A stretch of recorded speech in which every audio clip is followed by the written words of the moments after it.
আসসালামু আলাইকুম সুপ্রিয় দর্শক, welcome back to my channel. আজকের পর্বে আমি 16 পিস রোস্টের রেসিপি শেয়ার করব।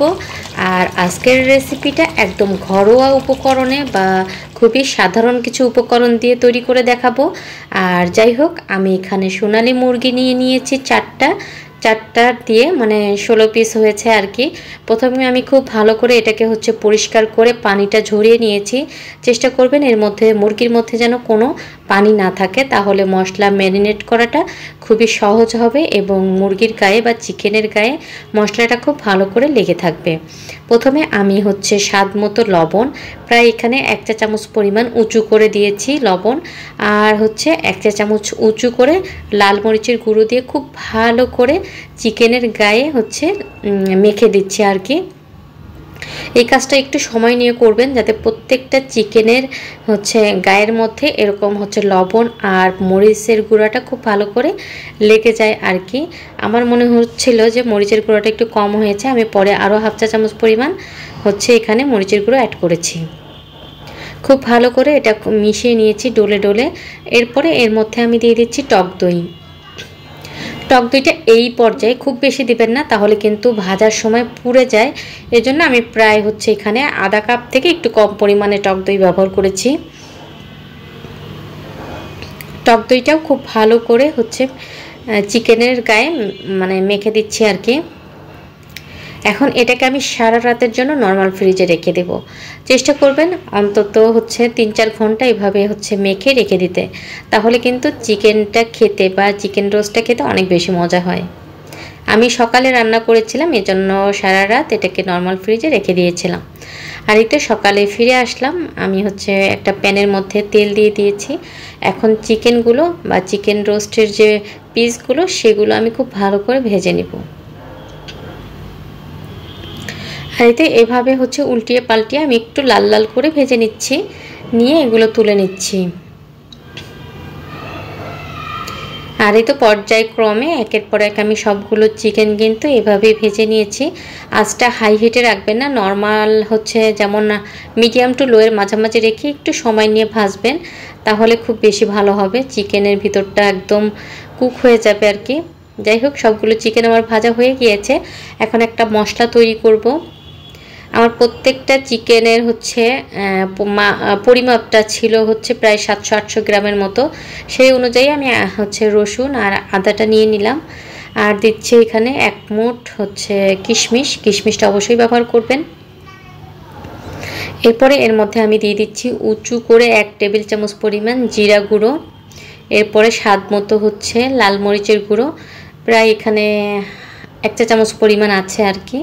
ঝালটা পরিমাণ মতো দিবেন। এরপরে 1 চা চামচ পরিমাণ ধনিয়া গুঁড়ো দিলাম, স্বাদ মতো লবণ দিলাম। এখন রাঁধুনির যে রোস্টের মশলার প্যাকেট পাওয়া যায়, সেটা আমি এখানে 2 প্যাকেট ব্যবহার করব। প্রথমে 1 প্যাকেট দিয়েছি, একটু সামান্য পানি দিলাম। এরপরে আরেকটা প্যাকেট ছিল সেটাও দিয়ে দিচ্ছি। এখন দিয়ে দিব পেঁয়াজ কুচি। পেঁয়াজ কুচিটা এখানে 2টা বড় সাইজের পেঁয়াজ আমি কুচি করে নিয়েছিলাম, সেটা দিয়ে এটাকে ব্লেন্ড করে নেব খুব ভালো করে।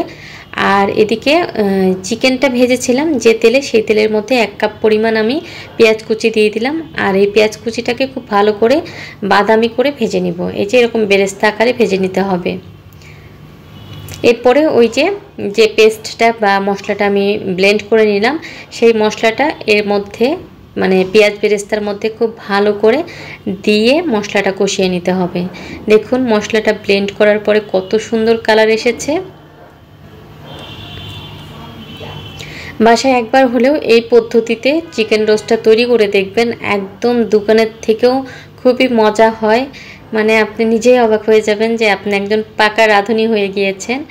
যাই হোক, মশলাটা আমি দিয়ে মশলার ব্লেন্ডারের জারটা একটু ধুয়ে পানি দিয়ে দিলাম, দিয়ে খুব ভালো করে এখন মশলাটাকে কষাতে হবে আর কি। এভাবে কষাতে থাকবেন, আর বাকি যে ইনগ্রিডিয়েন্টসগুলো আছে সেগুলো একে একে মেশাতে থাকবেন। কষাতে কষাতে প্রায় 2 মিনিট সময় হয়ে গিয়েছে, আর একটু পানি আমি অ্যাড করে দিলাম, দিয়ে এটাকে আবারও কষিয়ে নিচ্ছি। এরপরে একে একে যে গরম মশলাগুলো আছে, তেজপাতা, তারপরে দারচিনি, এলাচ, তারপরে লবঙ্গ, এগুলো দিয়ে দিচ্ছি আর কি একের পর এক পর্যায়ক্রমে।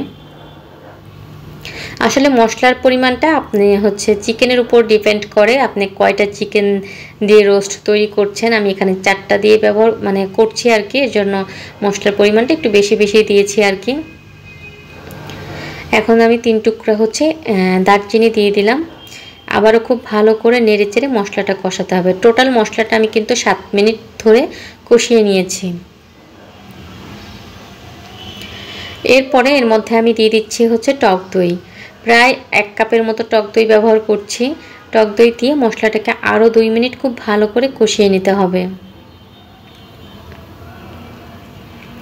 আর আমার যেহেতু রোস্টের পরিমাণটা একটু বেশি, মানে চিকেনের পরিমাণটা বেশি, এজন্য আমি হচ্ছে মশলাটা এই হাঁড়িতে কষাচ্ছি আর হচ্ছে রোস্টটা অন্য হাঁড়িতে রান্না করব আর কি।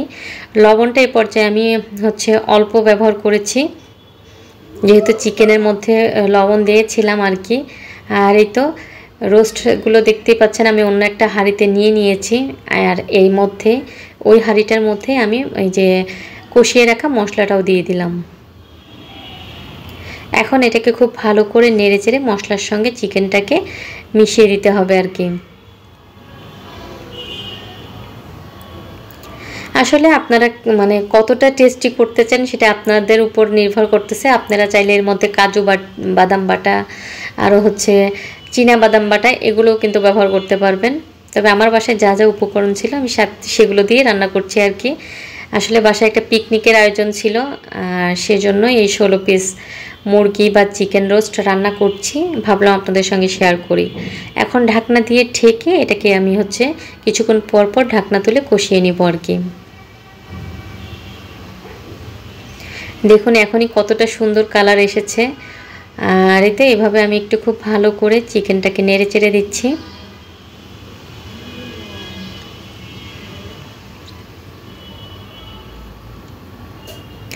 এভাবে কিছুক্ষণ পর পর হচ্ছে নেড়ে দিবেন, নেড়ে দিয়ে ঢাকনা দিয়ে কিছুক্ষণ ঢেকে দিলে কিন্তু চিকেনটা অলরেডি কিন্তু সেদ্ধ হয়ে আছে। দেখতেই পাচ্ছেন আমি অনেক ভালো করে চিকেনটাকে ভেজে নিয়েছিলাম, এর জন্য আর অত হচ্ছে খুব বেশি কষানোর বা খুব বেশি পানি দেওয়ার কোনো প্রয়োজন পড়েনি আমার। যাই হোক, এটাকে খুব ভালো করে কষিয়ে নিয়েছি। এর মধ্যে আমি এখন ঘন দুধ দিয়ে দিচ্ছি। আমি 2 প্যাকেট হচ্ছে গুঁড়ো দুধ 10 টাকা দামের, একটু পানি দিয়ে গুলিয়ে এর মধ্যে দিয়ে দিলাম আর কি। আপনারা চাইলে কিন্তু এই পর্যায়ে মিষ্টি দইটাও অ্যাড করতে পারবেন। যাই হোক, দুধটা দেওয়ার পরে এটাকে আবারও একটু নেড়েচেড়ে মিশিয়ে নিব। আর এই তো চিকেন রোস্টটা হচ্ছে প্রায় কিন্তু হয়ে এসেছে, একদম নামানোর আগে আগে আপনারা হচ্ছে গুঁড়ো দুধটা একটু পানির সঙ্গে মিশিয়ে দিয়ে দিবেন আর কি। এটা একটু নেড়েচেড়ে নিলাম। এরপরে এর মধ্যে আমি কাঁচামরিচ দিয়ে দিচ্ছি।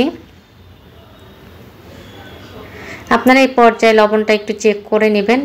আর এই তো দেখতেই পাচ্ছেন কালারটা কত সুন্দর এসেছে। একদম লাস্টের দিকে আমি একটু টেস্টিং সল্ট অ্যাড করলাম, ওই তো 1/2 চা চামচ পরিমাণ বা তার থেকেও একটু কম। আর এটা টোটালি অপশনাল, আপনাদের ইচ্ছা হলে দিবেন, না হলে দিবেন না। লাস্টে আমি একদমই শেষের দিকে একটু চিনি অ্যাড করব সামান্য পরিমাণে, যাতে টক যেহেতু টক দই ব্যবহার করেছি, সামান্য একটু মিষ্টি চিনি দিলে খুবই মজা হবে আর কি রোস্টটা, এর জন্য ব্যবহার করলাম। এখন নেড়েচেড়ে একটু শুকিয়ে আসলে, ঝোলটা একটু শুকিয়ে আসলে কিন্তু নামিয়ে নিলেই হয়ে যাবে চিকেন রোস্ট অথেন্টিক বিয়েবাড়ির স্বাদে। কেমন লাগলো আজকের রেসিপিটা অবশ্যই কমেন্টস করে জানাবেন। ভালো লাগলে লাইক কমেন্ট শেয়ার করে পাশে থাকবেন। আজকে পর্যন্ত সবাই ভালো থাকবেন, সুস্থ থাকবেন। আল্লাহ হাফেজ।